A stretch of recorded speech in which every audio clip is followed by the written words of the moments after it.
So, I profile. The I profile that like being appreciated, express ideas, surprises, having fun, being recognized, inspiring, influencing other people. Absolutely. This is you? Good, great. Now, of course, you have to deal with people that are a D profile. What are the strengths? What do you have both in common? You are outgoing, activity driven, both of you guys, which is awesome. You both like to win. That's fine. That's you can admire his strengths or his or her strengths and achievement at the same time as this person will admire your strengths and your achievement. That's awesome. Now the struggle is you may find that the other person is too controlling, while on your side the other person will feel that you are too permissive. You allow things to be done, and where the other person says no, it should be this way. You are more social, while the other person is more task driven, result driven, numbers driven. So do you see the difference here? Now, how do we work with a different type of personality and a D-type personality? Basically, you have to understand that this person is more result-oriented. So you want to be more direct. And when you explain something to that person, you want to explain it according to the goal and the result that is expected. If the person is direct with you, you don't want to take it personal, because understanding that the goal of that person is not to make you feel bad or is not to attack you in any way, but the focus being more on getting things done than having fun. You want maybe to focus on work first and then have fun, or make sure that you make work fun. Make sense? Now, you do have to deal with and work with a personality type that is just like you. Cool. So both of you like enthusiastic, being fun, enjoy the other person's company. You like to have fun, really, so you're gonna talk a lot. That's cool, that's good. Now the struggle is the fact that there's gonna be a lot of talking.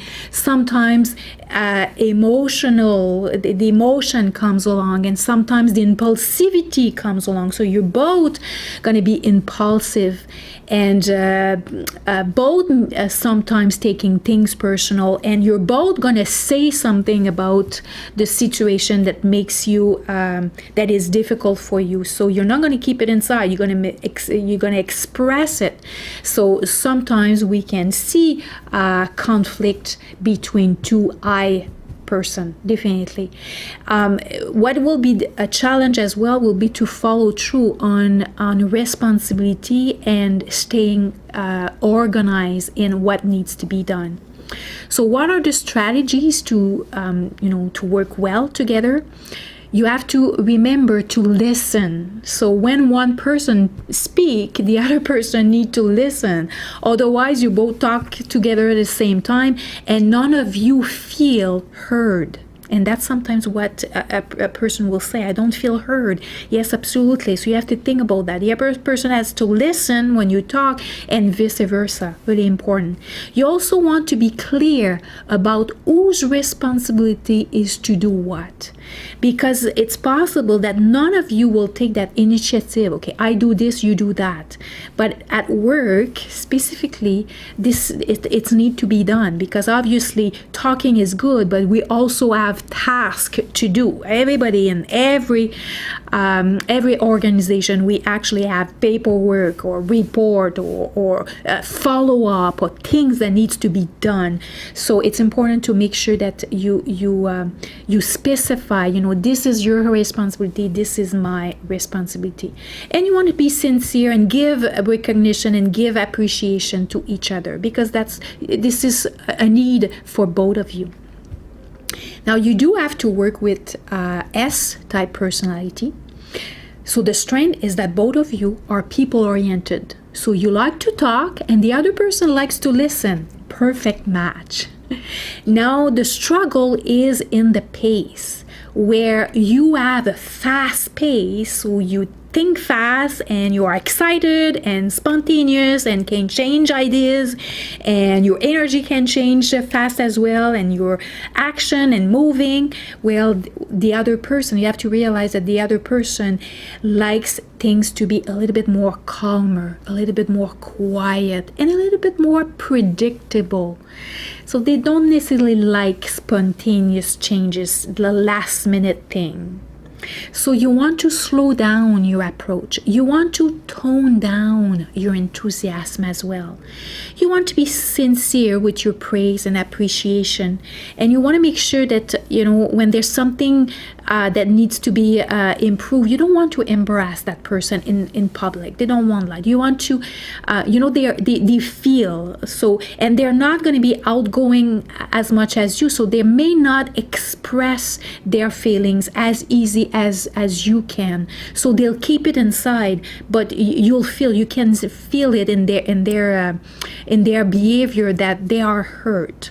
So you want to make sure that you want to take care of that person, because that person wants to help you and wants to work with you and will work well with you. So you want to be warm with that person. You want to take care of that person that is a tremendous help for you. Now you have to also work with C-type personality. Now you have opposite strengths, which can be a really good balance if you do understand each other. Understand that the C-type personality is more analytical, likes to think about things before moving forward, and they are a little bit more serious. Where on your side, it's the opposite. You like to have fun. You have to be dynamic. It has to be, go fast, and then ideas all over the place. They also like to be really organized. So the struggle will be in that difference. And sometimes that difference, when it's not understood, creates conflict. You'll have to talk, and you'll have to be on the go. Where these people, they like to think, they like to have time to prepare, and they need their time alone as well, where they need to be in their bubble, so they won't talk all the time, and that's fine. You can be comfortable with that. You don't need to avoid the space, the silence with talking all the time. It's not necessarily, don't feel bad. They are okay with that. It's fine with them. So to work well, what is the strategy how to work well? You want to tone down your emotional reaction. Understand that they may feel, you may feel that they're not emotional. Well, it's easier for them to not show emotion. Obviously, it doesn't mean that they don't have any emotion, but it's easier for them. They're just going to be composed naturally. Okay, when you want to work with them, explain a project or work on a project together, or explain, the procedure or the different aspect of the project, you want to be specific. Okay, they like detail.